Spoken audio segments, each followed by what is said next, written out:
Bigat? Mabigat ba?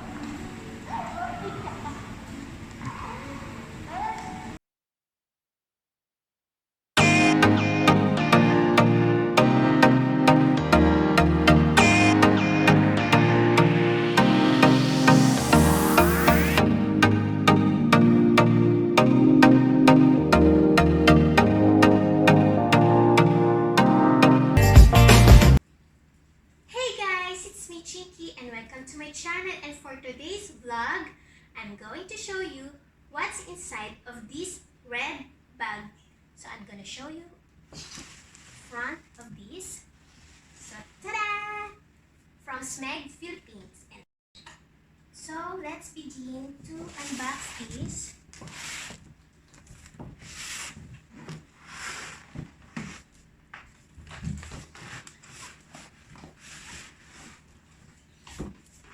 Look at this red bag.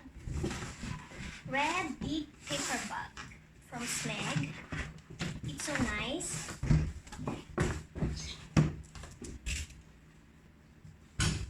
So here we go.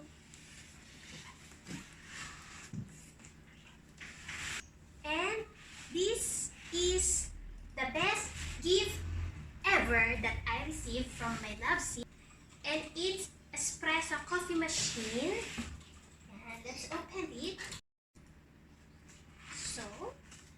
So excited for this. And it's part of my dream to have this. So from first box, and we have the second box inside. I'm gonna turn and show it to you. So let's open this.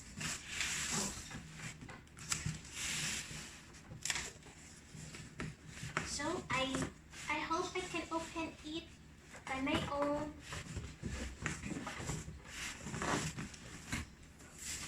So excited for this, and I'm happy. Look, there you go. It's a halfway. Let's see.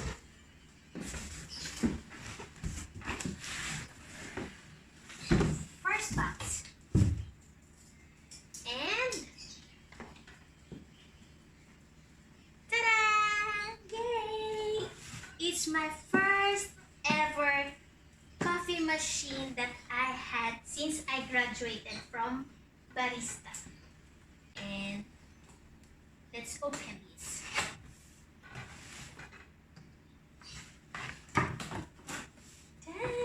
So happy, so excited. So let's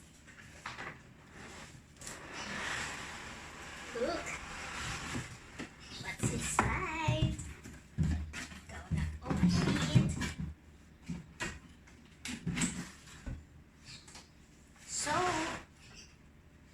from this box, look at their protection. They're not using styrofoam, and it includes the manual and the warranty,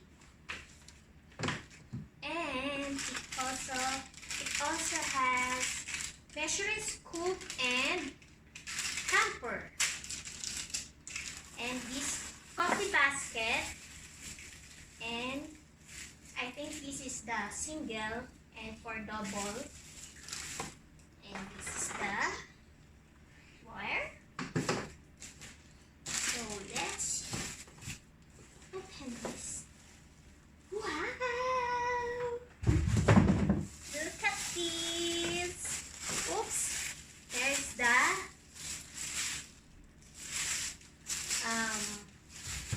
for the coffee.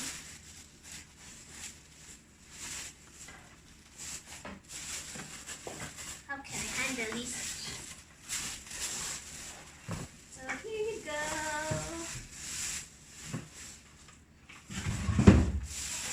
So this is it.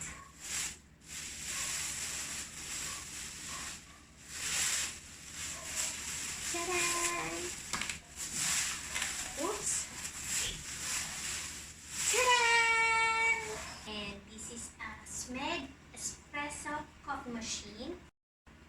Smeg is an Italian home appliances. Beautiful and I love the color of these. So this is the best gift ever that I received from my loves. And sabi niya, all in one. Birthday, Christmas, anniversary, eto na lahat yung gift niya sa akin. So why we choose this Smeg coffee machine? It's because, number one, maganda siya. At yung mga features niya, like, pagdating sa milk frother, maganda yung result niya. It's a retro design and even other products like toaster, yung ref nila nakita namin. Mga retro yung mga design nila. Based on the reviews, and marami na siyang chinek na other brands of espresso machine. But this one catch his eyes because of the, as you can see, maganda siya. And it's a user-friendly because, tingnan nyo lang yung mga ano niya. Madali lang siyang gamitin. Why I choose this color, pastel green? Because it's an eye catcher, especially pag ilalagay ko siya dito sa aming coffee nook or coffee station. So, the reason why may space dito is because dito ko siya ilalagay. So, this is my first coffee machine mula nang graduate ako ng barista. And nung graduate ako ng barista, all I have is this mocha pot. I'm using this, making coffee. And I have this electric milk frother. Yun lang ang meron ako. So, I graduated 2018 and today is 2021. It's 3 years ago. So, this is my first coffee machine. So, alam niyo na, yung next content of my vlog. So, paggawa na ng kape. So, from my school, we are using different brand of coffee machine. And I love to make latte, especially pag nag-art kami. As you can see from my back, I have this certificate, participated in basic latte art competition. So try to visit their showroom in Park Terraces, Makati. So marami kayong makikita ng mga product nila doon. And this espresso machine, may mga different colors sila. So etong pastel green is my favorite one. So I love this my new coffee machine from Smeg Philippines. Thank you, Smeg. So guys, on my next vlog, alam nyo na kung anong content ng magiging video ko sa paggawa ng mga latte art na coffee and coffee beverages. For sure, ito na yung gagamitin ko. And I'm going to show you kung ano yung makikreate ko using this Smeg Espresso coffee machine. So, kaya subscribe na po kayo sa aking channel. So guys, see you on my next video. Thank you, Smeg Philippines. Bye!